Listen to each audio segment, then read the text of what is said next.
Hello বন্ধুরা, কেমন আছেন আপনারা? আশা করছি সবাই ভালোই আছেন। আজকে আমরা একটি নতুন রেসিপি তৈরি করব, যেটা হচ্ছে ডিম পনির। তাহলে এখন আমরা শুরু করছি।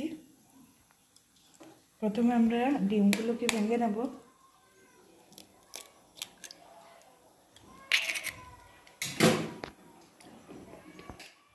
এখানে আমরা দুটো ডিম নিয়েছি, তোমরা চাইলেও আরও ডিম নিতে পারো।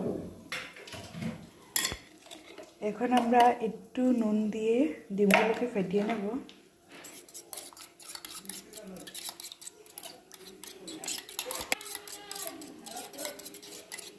বন্ধুরা, আমরা একটা বাটিতে তেলগুলোকে মাখিয়ে নেব, তারপর ডিমগুলো ঢেলে দিচ্ছি।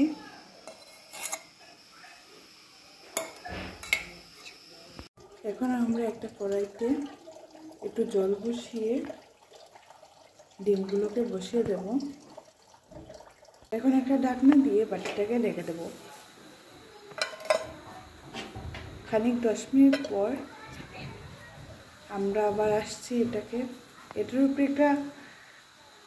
একটা ভারী কিছু দিয়ে চাপিয়ে দিচ্ছি, যাতে হাওয়াটা বেরিয়ে না আসতে পারে। বন্ধুরা, 10 মিনিট হয়ে গেছে। এখন আমরা নামিয়ে নেব। আর দেখুন, জলটাও শুকিয়ে গেছে পুরোপুরিভাবে। এখন আমরা এগুলোকে নামিয়ে নিচ্ছি।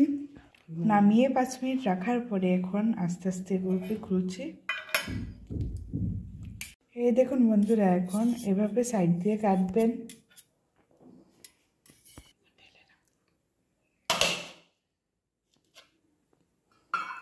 এই দেখো কত সুন্দর হয়েছে। এখন এটাকে কেটে নেব পনিরের মতো।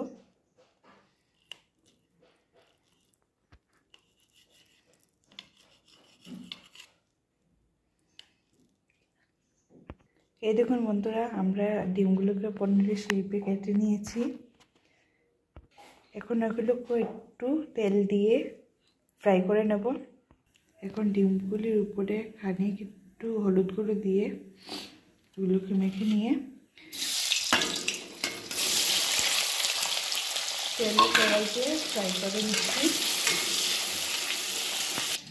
এই দেখুন বন্ধুরা, আমরা এগুলোকে ফ্রাই করে তুলে নিয়েছি। এখন আমরা কড়াতে আলু ছোটো ছোটো করে কেটে এগুলোকে ফ্রাই করে নেব। আলু ভাজা হয়ে গেছে। এখন আলুগুলোকে আমরা তুলে নেব।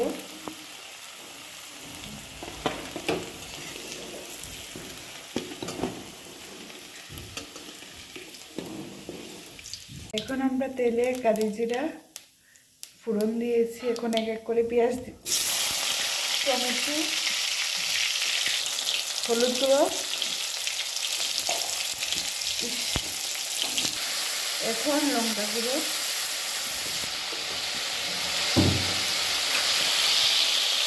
এখন পেঁয়াজ বাটা দিয়ে দিচ্ছি।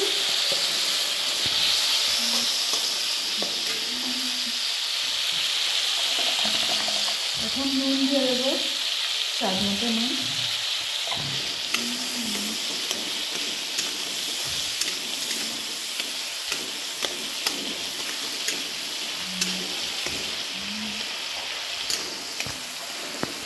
গ্রেভিটা একটু ভাজার পরে আমরা এখানে জিরে গুঁড়ো দিয়ে দেবো। একটু জিরে গুঁড়ো দিচ্ছি, বেশি প্রয়োজন নেই।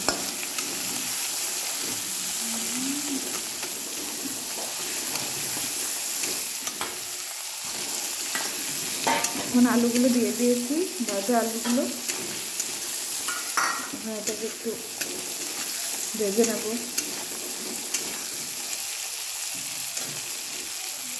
এখন ডিমগুলো দিয়ে দিলাম।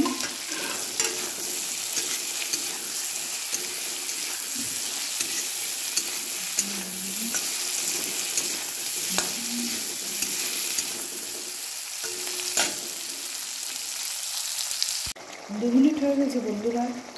এখন আমরা এগুলোকে নামিয়ে নেব।